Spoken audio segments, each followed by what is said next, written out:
A year of tragedy and a string of mass shootings across the nation. Another community torn apart, more hearts broken. Now the debate shifts to college campuses. The idea that if there are more students walking around this mall with guns will make anyone safer is just nonsense. And a new state law allowing guns in classrooms. Some law-abiding CHL licensed carrier will defend themselves against some terrorist, assailant, or mentally disturbed person on one of our college campuses.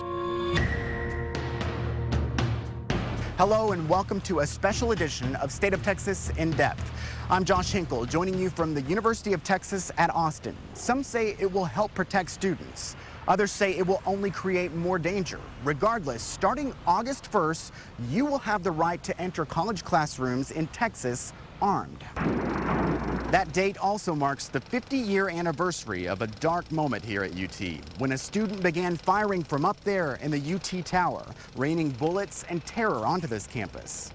Survivors of the massacre testified before state lawmakers who eventually passed the campus carry bill last legislative session. The new law requires public universities to allow licensed concealed handguns on campus. Private universities can opt out of the law, and a handful already have. Public schools have some leeway, though, to carve out gun-free zones. I think it would just create like a bad atmosphere, like a sense of being unsafe. I feel that it falls under our constitutional right, and I don't want the Texas government, to strip me of that right.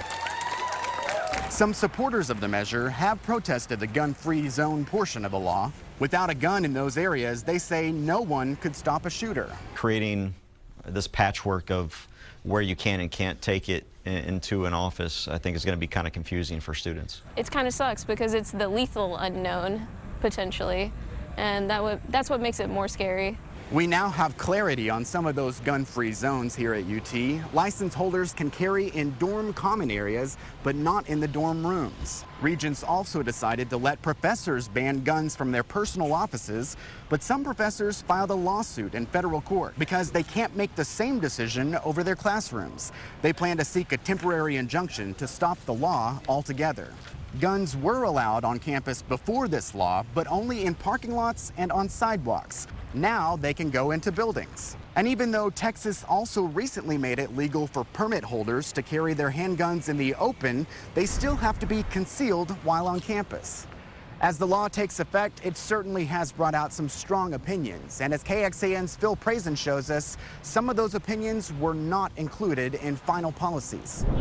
It's just unfair that we're all just kind of blindsided. We're like, the whole university was like a deer in the headlights regarding this Senate bill. Ana Lopez will be a sophomore this August. She was one of many who gave their input on campus carry, and she feared guns in classrooms. That's like target practice for somebody who's angry with their professors or just having a bad mental health day. After SB 11 passed, UT Austin held 2 public forums where more than 75 people spoke and had an online survey where thousands participated. The vast majority wanted as many restrictions as possible. One parent felt dorms, classrooms, and other locations should be gun-free zones. Another wrote they were terrified of non-law enforcement folks carrying guns into libraries, dorms, and classrooms. But the university did not tally up those suggestions. So over the past few weeks, I've been looking through these comments, and I wanted to know why they didn't do a statistical analysis of these comments, and if any of them made it into the final policy.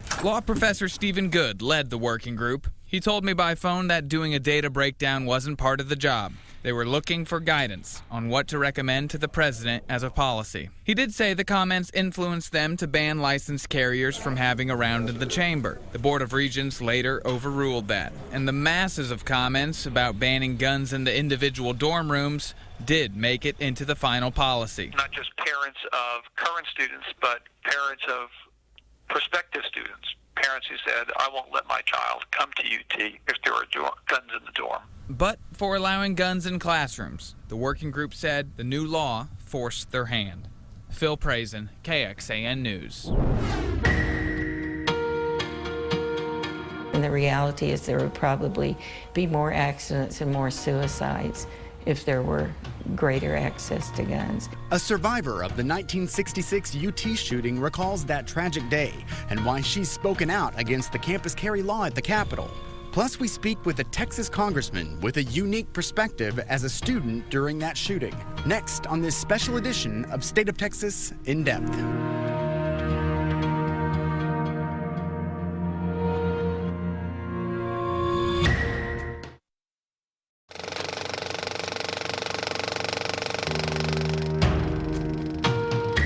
A day of terror in 1966, unprecedented in Texas and the country. The day Charles Whitman murdered his wife and mother before turning his sights on the University of Texas. There is a sniper on the university tower firing at will. With a rifle, a shotgun, and other weapons, he climbed UT's tower and continued to kill. In all, 16 people. We were walking across and I felt like I stepped on an electrical line because it was such a huge jolt. UT student Claire James was 8 months pregnant. She and her boyfriend were walking by the UT tower when the rampage began. I had no idea I was shot or where I was shot. And Tom reached out and said, "Baby, what's wrong?" And then he was shot right away in the neck. He died instantly. Claire James and other survivors have worked for years to bring a memorial here to the Turtle Pond on the UT campus to remember that day. They will finally dedicate it on August 1st, exactly 50 years since that shooting, and also the day a controversial law takes effect in Texas. James was among many who testified against the campus carry bill in recent legislative sessions. Now it only adds to the debate as mass shootings continue happening across the nation. In just the last few years alone, gunmen opened fire inside an elementary school in Connecticut, a movie theater in Colorado, a South Carolina church, a California workplace, a nightclub in Florida, and in recent weeks have killed police on the streets of Dallas and Baton Rouge. Each deadly event led to outrage, but not much change in one aspect: gun policy. Not next year, but now, today. And there is a reckoning coming. This isn't trying to come up with a solution to a problem. This is trying to get attention. While America was sleeping, they snuck out of Washington in the dark of night and left this business unfinished. And there's no specific ask of a bill that they would support. We're supposed to make one up. You must never, ever give up or give in or give out. Congress left Washington this month without passing any gun limitations. Even a bill to delay the sale of guns to people on the terrorist no-fly list couldn't get through both chambers.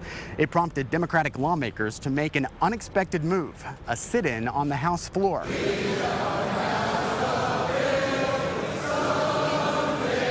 When this House last convened, a number of us were willing to sit in order to stand up. Among those who took over the chamber that night was Austin Representative Lloyd Doggett, who was actually a student here at UT during the 1966 shooting.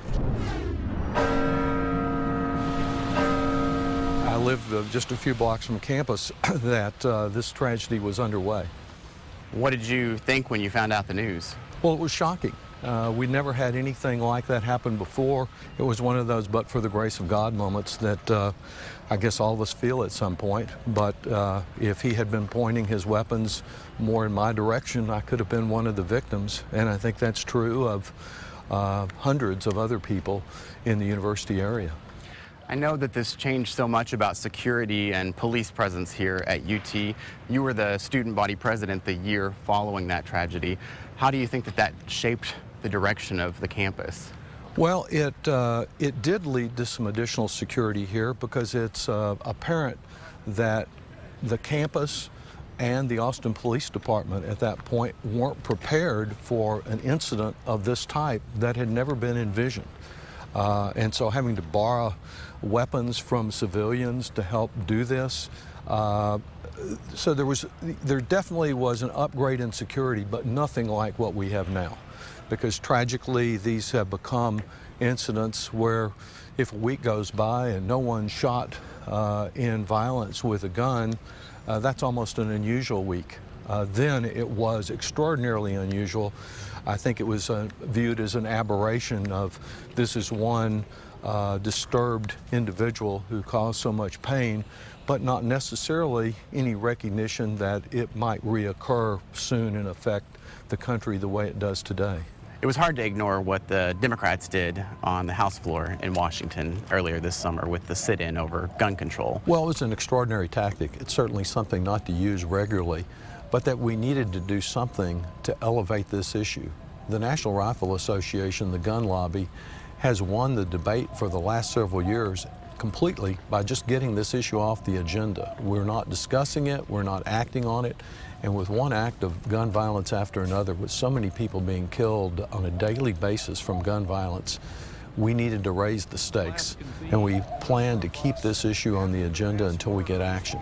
The campus carry bill that the Texas legislature passed is about to become law. Well, I think it's outrageous. We had the chancellor, the president, students through student government, the faculty, all saying don't do this. It won't make it safer. And certainly in a stressful environment that is here on campus, as young people adjust to this, finals, all the pressures of being accepted as a young person, it just creates an environment where more guns means more danger and more risk. You know, coming up on the tower now, 50 years later. Well, I remember many good times around this mall, but that day and reflecting back on it, just a horror that while we've got an anniversary, the victims and their families, they don't need an anniversary. They live with this every day. The loss, the pain, the hurt, sometimes the physical injury as a result of this. So we're here to honor them and to remember ourselves. And on an anniversary like this, we ought to be acting so that we won't have others who are affected by the same kind of gun violence. I think we've passed a piece of legislation that will hold up in courts, and I think the individuals that are fighting it are going to find that out. Ahead, we go one-on-one with one of the biggest supporters of campus carry in the legislature. How the law could play out next session, coming up in this special edition of State of Texas In Depth.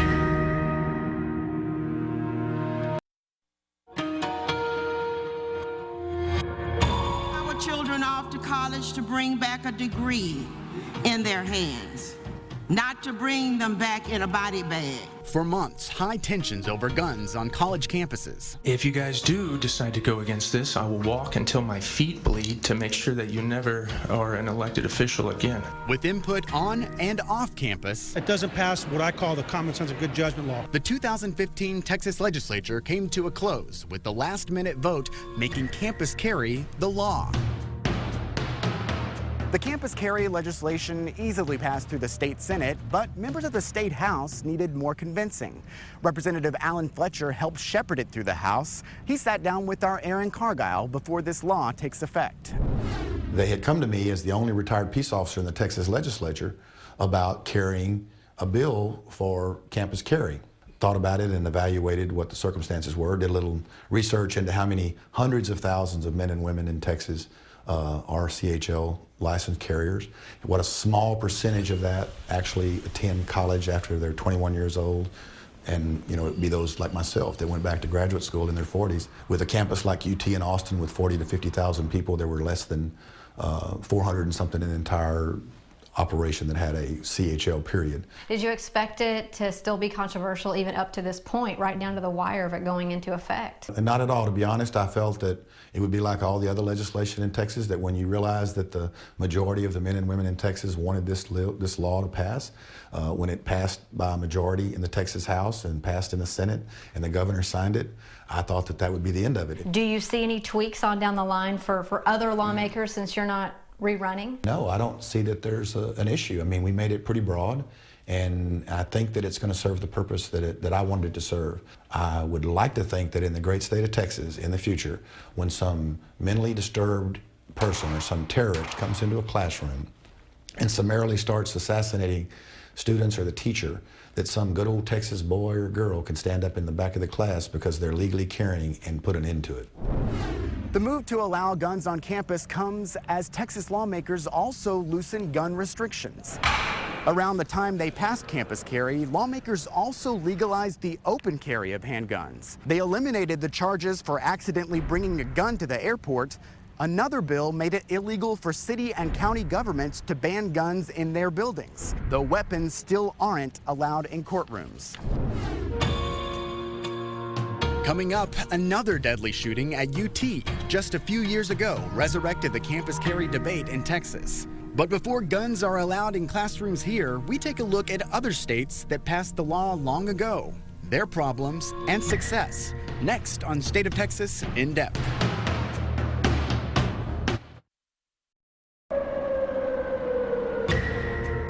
Fall semester 2010, while students at the University of Texas studied for midterms in the library, We started hearing all this commotion, these screams, these yells. 19-year-old math major Colton Tooley, dressed all in black, came through the doors carrying an assault rifle. Had a suit on, it looked like, with some kind of headgear, and it was an AK-47. Dashing through a set of security detectors, he headed to the 6th floor, past dozens of people. I heard people start screaming, gun, gun, gun. Tooley never pointed his gun at anyone, and in just a few short minutes, he took his own life. In the 6 years since Colton Tooley walked into this building, UT has worked to better educate its staff and students on the resources for mental health concerns here. In that time, state lawmakers have also worked to pass a law that many people believe will help protect students here on campus. Public universities must now allow guns into college classrooms. Those systems can carve out gun-free zones. UT banned guns in dorm rooms, but not common areas. Professors must allow guns in their classrooms, but can ban them from a private office. Texas State University students can have guns in their dorms, as will Texas A&M students. Generally speaking, people cannot bring guns into any sports venues, some research labs, and medical clinics. Texas is not unique to the campus carry law. In fact, 10 other states have it. KXAN investigator Kevin Schwaller shows us how Colorado implemented its version. University of Texas student Hannah Hines says she doesn't believe guns on campus will change much. Still, she worries some students might not feel comfortable if someone with an opposing opinion has a weapon. I am not particularly enthusiastic about it because I feel like it could limit people's freedom of speech. That was also a concern in Colorado, where the University of Colorado banned guns. But in 2012, the state Supreme Court ruled the ban was against state law. In that case, I filed an amicus brief on behalf of county sheriffs of Colorado. David Kopel says since then there's been one incident at a University of Colorado campus. Media reports indicate it involved a woman accidentally firing a weapon and causing a minor injury. Still, he remembers the fears opponents of carrying on campus had. Somebody's going to pull out a gun because they get so mad. And none of that stuff has come true. UT students with their licenses to carry will be allowed to have a concealed gun in areas like this. However, concealed firearms won't be allowed past the dorm room door. Same goes for the University of Colorado Boulder, where police have 24-hour weapons lockers for students. I now plan to carry just for my own safety. Hannah at UT says she plans to carry because of the Texas law. She doesn't trust her safety to others, and now she doesn't know who could have a gun. Kevin Schwaller, KXAN investigates. With just 3 months left until the presidential election, gun laws are already playing a role. Donald Trump told the National Rifle Association he wanted to get rid of gun-free zones. Hillary Clinton says she'll take on the gun lobby to push against background check loopholes. You can keep up with all of our campaign coverage ahead of the November election right here on KXAN News and KXAN.com. From all of us with KXAN's political team, thank you for joining us for this special edition of State of Texas in Depth. Have a great day.